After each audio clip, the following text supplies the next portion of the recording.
Anganwadi tech one YouTube ఛానల్కి స్వాగతం. ముందుగా అందరూ అంగన్వాడీ టీచర్లకు నా నమస్కారాలండి.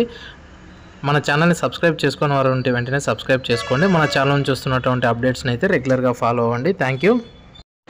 మనం ఈ వీడియోలో పోషన్ ట్రాకర్ యాప్ నందు అపార్ ఐడి క్రియేట్ చేస్తున్నప్పుడు కొన్ని ఎర్రర్స్ అయితే వస్తున్నాయండి. అపార్ ఐడి అనేది క్రియేట్ కావడం లేదు. అలాంటి వాటికి దేనివల్ల ఆ ప్రాబ్లం వస్తుంది, దాన్ని ఏ విధంగా సాల్వ్ చేసుకోవాలనే విషయాన్ని మనం ఈ వీడియోలో అయితే తెలుసుకోబోతున్నామండి. దయచేసి వీడియోని చూడగలరు. మొదటగా కొందరి అంగన్వాడీ టీచర్స్కి ఈ విధంగా అయితే వస్తుందండి. Place of consent field must contain only alphabetic characters, single spaces and apostrophes అని చెప్పేసి ఈ విధంగా కొందరికి వస్తుంది. మరికొందరికి data entered does not match with the Aadhaar details, please enter correct details as per Aadhaar అని చెప్పేసి మరికొందరు అంగన్వాడీ టీచర్స్కి ఈ విధంగా అయితే వస్తుంది. మరికొందరికి something went wrong, please try again అని చెప్పేసి మరికొందరికి వస్తున్నది. మరికొందరు అంగన్వాడీ టీచర్స్కు the Aadhaar details does not match with the student details అని చెప్పేసి కొందరికి వస్తున్నది. అలాంటి ప్రాబ్లమ్స్ వచ్చినప్పుడు మనం అపార్ ఐడిని ఏ విధంగా క్రియేట్ చేయాలనేది మనం ఈ వీడియోలో అయితే తెలుసుకోబోతున్నామండి. దయచేసి ఈ వీడియోని అయితే చివరి వరకు చూడగలరు. మొదటగా మనం యాప్లో లాగిన్ అయిన తర్వాత ఇక్కడ మనం బెనిఫిషరీస్లోకి అయితే వెళ్ళాలండి. వెళ్ళిన తర్వాత చూడండి, మనకు అపార్ ఐడి అనేది 3 to 6 వాళ్ళకి కాబట్టి మనం మొదటగా 3 to 6 బెనిఫిషరీస్ కేటగిరీని అయితే ఓపెన్ చేద్దాం. ఓపెన్ చేస్తే చూడండి, ఇక్కడ మనకు కొన్ని సందర్భాలలో మనకు ఎలా కాదనేది మనం ఈ వీడియోలో అయితే తెలుసుకోబోతున్నామండి. మొదటగా వచ్చేసి మనం ఒక నేమ్ అయితే తీసుకుందాం. ఈ నేమ్లో చూడండి, మొదటగా ఇక్కడ ఈ యొక్క బెనిఫిషరీ అయితే ఉంది కదండి, మనకు ఈ యొక్క రెండో బెనిఫిషరీ వీర మాచమనేని హేము మోక్షిత అని చెప్పేసి ఇక్కడ మనము ఏం చేయాలంటే ఈ నేమ్కి మనం అపార్ ఐడి క్రియేట్ చేయాలి కాబట్టి మొదటగా 3 డాట్స్ మీద టచ్ చేద్దాం. టచ్ చేసిన తర్వాత ఇక్కడ చూడండి, మనకు క్రియేట్ రిట్రైవ్ అపార్ ఐడి అని ఉంది కదా, మనం ఈ యొక్క అపార్ ఐడి మీద టచ్ చేద్దామండి. టచ్ చేసిన తర్వాత చూడండి, ఇక్కడ మనకు బిగినింగ్లో చేసినటువంటి మిస్టేక్స్ ఏమైతే ఉంటాయో వాటి వల్ల మనకు అపార్ ఐడి అనేది క్రియేట్ కాకోకుండా మనకు ఇబ్బందిగా ఉందన్నమాట. ఇక్కడ మనకు వచ్చిన ప్రాబ్లం ఏంటంటే, అంటే మిస్టేక్ జరిగింది ఏంటంటే, ఇక్కడ చూడండి నేమ్ వచ్చేసి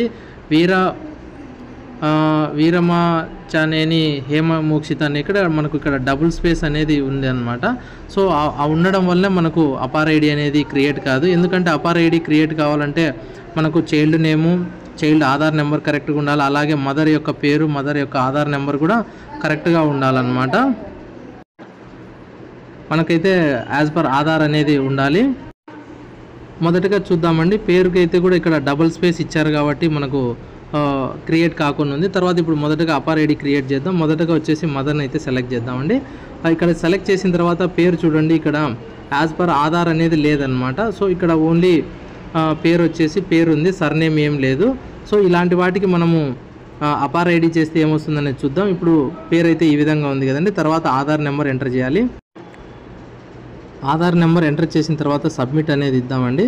సబ్మిట్ ఇస్తే ఏమొస్తుంది అనేది చూద్దాం. చూడండి, ఇక్కడ మనకేమిచ్చాడు, Aadhaar name field must contains only alphabetic character, single spaces and apostrophes అని ఇచ్చాడు. సో మనకు ఇక్కడ చూస్తే మనకు పిల్లవాడి పేరులో వచ్చేసి డబుల్ స్పేస్ అనేది ఇచ్చాడు. తర్వాత తల్లి పేరు కూడా ఓన్లీ పేరు మాత్రమే ఉంది, ఆధార్ ప్రకారం లేదు. ఒకసారి ఆధార్ ప్రకారం కూడా మనం ఎంటర్ చేసుకోవాల్సి ఉంటుంది.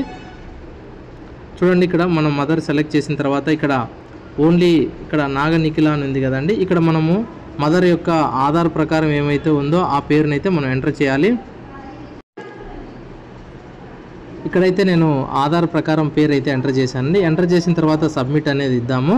ఖచ్చితంగా mother name as per Aadhaar ఉంటేనే మనము సబ్మిట్ చేయాల్సి ఉంటుంది. అయినా కానీ కూడా మనకి ఈ విధంగా వచ్చిందంటే మనం ఇంత ముందుగా చెప్పుకున్నట్టుగా చైల్డ్ పేరులో మనకు డబుల్ స్పేస్ అనేది ఇవ్వడం జరిగింది. సో అందువలన వచ్చేసి మనకు అపార్ ఐడి అనేది క్రియేట్ కాకోకుండా ఉందన్నమాట. సో ఒకవేళ చైల్డ్ నేమ్ కరెక్ట్గా ఉండి ఒకవేళ మదర్ పేరు తప్పుగా రిజిస్టర్ చేసి ఉండింటే అలాంటప్పుడు మనం ఇక్కడ ఎడిట్ అనేది చేసుకోవచ్చు. యాజ్ పర్ ఆధార్ ప్రకారం ఎంటర్ చేసి ఆధార్ నెంబర్ కొట్టి సబ్మిట్ చేస్తే మనకు అపార్ ఐడి అనేది క్రియేట్ అవుతుంది. ఇప్పుడు అపార్ ఐడి ఎందుకు కొన్ని క్రియేట్ కావడం లేదంటే, పేరు చైల్డ్ పేరు అన్నా తప్పు ఉంటుంది, లేదంటే మదర్ నేమ్ అయినా కూడా ఆధార్ ప్రకారం ఉండకోకుండా మామూలుగా ఉండడం వలన సబ్మిట్ చేస్తే మనకు అపార్ ఐడి అనేది క్రియేట్ కాకుందనమాట. సో అలాంటప్పుడు మనం ఏంటంటే ఏదైనా మదర్ నేమ్ మాత్రము ఆధార్ ప్రకారం ఎడిట్ చేసుకొని సబ్మిట్ చేసుకోవడానికి అయితే అవకాశం ఉందండి. చైల్డ్ నేమ్ అనేది మనం ఎడిట్ చేసుకోవడానికి అవకాశం లేదు కాబట్టి అలాంటి వాటిని మనము డాష్బోర్డ్లో డిలీట్ చేయించుకొని మళ్ళీ కూడా మనము యాజ్ పర్ ఆధార్ ప్రకారం మనము రిజిస్టర్ చేసుకోవాల్సి ఉంటుందని అన్నీ అవసరం లేదు. ఏవైతే మనకు మదర్ నేమ్ రాంగ్ ఉందో అలాంటి వాటిని అయితే మనం ఎడిట్ చేసుకోవచ్చు. ఇక్కడే name of the parent Guardian దగ్గర ఇక్కడ మనం ఎడిట్ చేసుకోవచ్చు మదర్ నేము. కానీ చైల్డ్ నేమ్ తప్పు ఉంటే మాత్రం మనం ఎడిట్ చేసుకోవడానికి ఆప్షన్ అనేది లేదు. కాబట్టి మనం ఖచ్చితంగా అలాంటి పేర్లను అయితే మనము డిలీట్ చేసుకొని డాష్బోర్డ్లో మీ సూపర్వైజర్ లాగిన్ లేదా సిడిపిఓ లాగిన్లో చెప్పి ఆ పేరును డిలీట్ చేసుకొని మళ్ళీ కూడా రిజిస్టర్ చేసుకొని అపార్ ఐడి అనేది క్రియేట్ చేసుకోవచ్చు అండి. ఇది ఎందుకంటే మనం రిజిస్ట్రేషన్ టైంలో పేరు పెట్టి ఉంటాం కదండి షార్ట్కట్లో, అలాంటి వాటికి మనము చైల్డ్ ఆధార్ వచ్చిన తర్వాత యాడ్ చైల్డ్లో మనము ఎంటర్ చేసి మనం వాటిని యాజ్ పర్ ఆధార్ పెట్టి సబ్మిట్ చేస్తేనే మనకు అపార్ ఐడి అనేది క్రియేట్ అవుతుంది. కొన్నిసార్లు ఏంటంటే మదర్ నేమ్ కూడా మనం ఏదో ఒకటి ఇనిషియల్ పెట్టేసి పేరు పెట్టేసి ఉంటారు. కానీ ఆధార్ ప్రకారం కూడా ఇకపై మనం రిజిస్ట్రేషన్ చేసేటప్పుడు ఖచ్చితంగా మదర్ నేమ్ కూడా మనము యాజ్ పర్ ఆధార్ ఎంటర్ చేస్తే మనకు అపార్ ఐడి అనేది 100% కూడా మన సెంటర్ నుంచి సబ్మిట్ అవుతాయి. 100% అపార్ ఐడి క్రియేట్ అనేది అవుతుందన్నమాట. సో ఇదండి మనకు అపార్ ఐడిలో వస్తున్నటువంటి చిన్న మిస్టేకు. సో దాన్ని మనమైతే ఈ విధంగా మనము ఖచ్చితంగా మనము సాల్వ్ చేసుకొని మనం న్యూ రిజిస్ట్రేషన్ అనేది చేసుకోవాల్సి ఉంటుంది. సో ఈ విధంగా అయితే మనం ప్రతి ఒక్క అంగన్వాడీ టీచర్ కూడా ఖచ్చితంగా ఈ విధంగా అయితే చేసుకుంటారని ఆశిస్తున్నాను.